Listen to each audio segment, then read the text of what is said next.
Hello, Geneva. Welcome back to the Sports Shield podcast. Today is Friday, March 11th, 2022. We've had a big week in sports, so let's dive right in. We're going to kick it off right now with trades in the NFL. The big headliner this week was Russell Wilson. Russell Wilson got traded for Noah Fant, Drew Lock, Shelby Harris, a pair of first-round picks this year and next year, 2 second-round picks, and a fifth-round pick in exchange for Russell Wilson and a fourth-round pick. What are your thoughts on this? I think the Seahawks won this one. I think he's 33. He had been injured last season, which I know isn't a big part of it, but I think the Seahawks are really going to go all in on their rebuild, and I think this is going to be an important key of it. And I think the Jamal Adams trade really just brings this one down from not having a first-round pick in the last 2 years. Yeah, I think this deal had to happen for the Seahawks. They traded away their first-round picks for Jamal Adams, which has not exactly worked out. He's still been a solid player, but he hasn't been the player that they wanted him to be, which was a Cam Chancellor type player, a game-changing defensive back who can hit hard. But they get 2 first-round picks and 2 second-round picks, which might help them rebuild. But in the past, they haven't been great with drafting. So I don't know what they're planning on doing. There's been rumors that they're going after Deshaun Watson. And with this extra draft capital, maybe they could pull it off.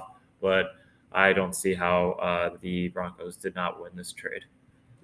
So next up was Carson Wentz going to the Commanders from the Colts. Carson Wentz had only started one season with the Colts, and this, I believe, is the 4th or 5th season in a row the Colts have had a different starting quarterback. I don't really know who won this trade. I'm definitely leaning towards the Colts on this one. It was two second-round pick swaps for the Colts and the Commanders, and then also 2 third-round picks going to the Colts from the Commanders. Yeah, I think we'll have to see who the Colts get at quarterback.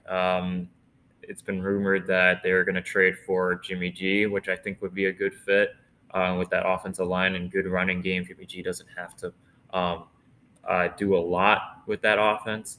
For Carson Wentz, this is a make or break year. If he does not play well, then who knows where his career is going to be after this year, because I don't think he's a starting quarterback. So we'll have to see what the Colts do, but based off the initial trade, I think the Colts won this one. This one hurts the most for me. Khalil Mack, one of my favorite players, going to the Chargers. It was a lot to take in at first for me as a Bears fan, but I think it was definitely a good trade on both sides. Khalil Mack wasn't going to do much for a rebuilding team like the Bears, and sending him away for some pretty high draft capital this season and a 6th-rounder next year I think is a pretty good deal for Ryan Poles. I think the Bears should have done this last year. Coming off of a season where he had season-ending foot surgery, of course his value would have went down. I think they could have gotten a first-round pick and maybe even a fourth-round pick for him last year, but they decided to trade him this year, and I think they got a good deal for him, a second and a sixth-round pick. You get all of his salary off your books for this coming season, so you can start building around Justin Fields. You'll have to revamp that entire defense because you're also losing Akeem Hicks and Bilal Nichols. So that defensive line is going to be a work in progress, but I think this is a step in the right direction for the Bears. For the Chargers, this will definitely help them because obviously Russell Wilson just got traded to the Broncos. You've got Patrick Mahomes in that division, and don't sleep on the Raiders. They still got a decent quarterback in Derek Carr. So this pass rusher should help them stop the elite passing games that this division provides. So continuing the NFL, this week was franchise tag week, and there were also a couple cuts that got mixed in there. So let's kick it off right with the Packers. They signed Aaron Rodgers to a massive extension, $200 million over 4 years. Supposedly it was cap friendly in some sort of way that allowed them to also franchise tag his number one receiver in Devontae Adams. Yeah, this is a crazy deal. $200 million for a quarterback that is going into his 40s. When this deal is over, he'll be 42, and he'll be the highest paid quarterback, which is absurd. Since it is a team-friendly deal, they obviously got Devontae Adams back, but they won't be able to get Zadarius Smith back. They won't be able to get some of those defensive pieces that made them so dominant in the regular season last year. So while I'm happy for Rodgers, I think he really screwed his chances for winning a Super Bowl because you need help on that defensive side, and it's shown in the years 3 years ago when he did not have any defense and he had to carry the team, he couldn't get anywhere. It's just the last few years he's had defenses and he's been able to do stuff. So, um, I think Chris, another part about the Packers is how scared are the Packers front office of Jordan Love? I mean, he's sat back behind Aaron Rodgers for 2-3 years now already, and I think it's they traded up for him. They must have saw something in Jordan Love, but I don't know if they see that anymore, and that's what makes me worried for the Packers. yeah. Chris Godwin was also amongst the players who got tagged this week. I feel like this was kind of expected. He's a top tier receiver. On any team, he would have been a great receiver. It'll be interesting to see how he does this year without Tom Brady. But Yeah. I was not surprised by this signing. The main purpose of this franchise tag was to work towards an extension, so I do believe that this franchise tag won't actually end up working, and it will actually turn into an extension before the July due date for it. Next up is Mike Williams, who was supposed to be a free agent but ended up getting signed a mega extension, 3 years, $80 million, I believe, with the 60. Chargers.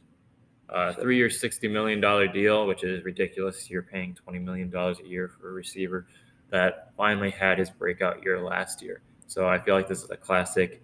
I'm going to play for my money deal. And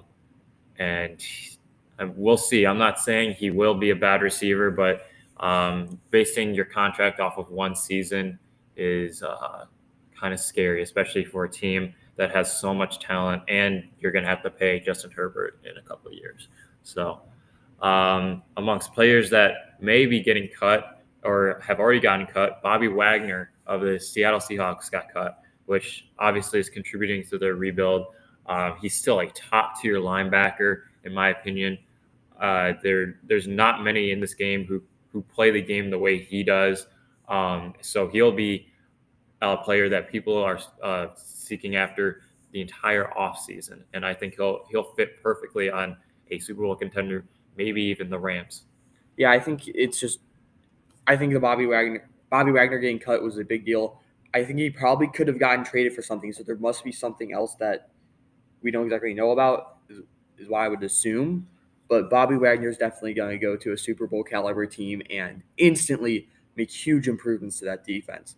The next big player that got cut, which was somewhat of a surprise, was Amari Cooper. He hasn't got cut yet, No, or was it just it's just rumored? speculation. Yeah, but Amari Cooper is supposedly going to get cut or look to be traded, which is a big deal. He is 27 years old and still an elite receiver. Yeah, it's either going to be him or it's going to be DeMarcus Lawrence. Both of them are getting paid a ridiculous amount and um, the team has multiple players at both of those positions, so they're expendable players. Now, in my opinion, Mari Cooper is more impactful than DeMarcus Lawrence is because ever since Dak Prescott got him, Dak Prescott has played like a top tier quarterback. With that being said, DeMarcus Lawrence was one of the top ranked run stoppers in the league last year. So it's really who does Jerry Jones want more? So we'll see what he decides on. And the big one is baseball is back. Uh, middle of December is when the lockout started, and there's been nothing going on. It's been constant back and forth discussions, and finally, baseball has come back. Spring training has been deemed to start immediately, and games will begin soon. So that's great news. And one final note is F1. This week is Bahrain testing for first Bahrain Grand Prix next week, and Mercedes pulled up with some brand new side pods that look very interesting and supposedly increase their lap speed by up to 1 second. So that's all the news we have for you today on the Sports Joke podcast. Be sure to tune in next week for another one. See you guys.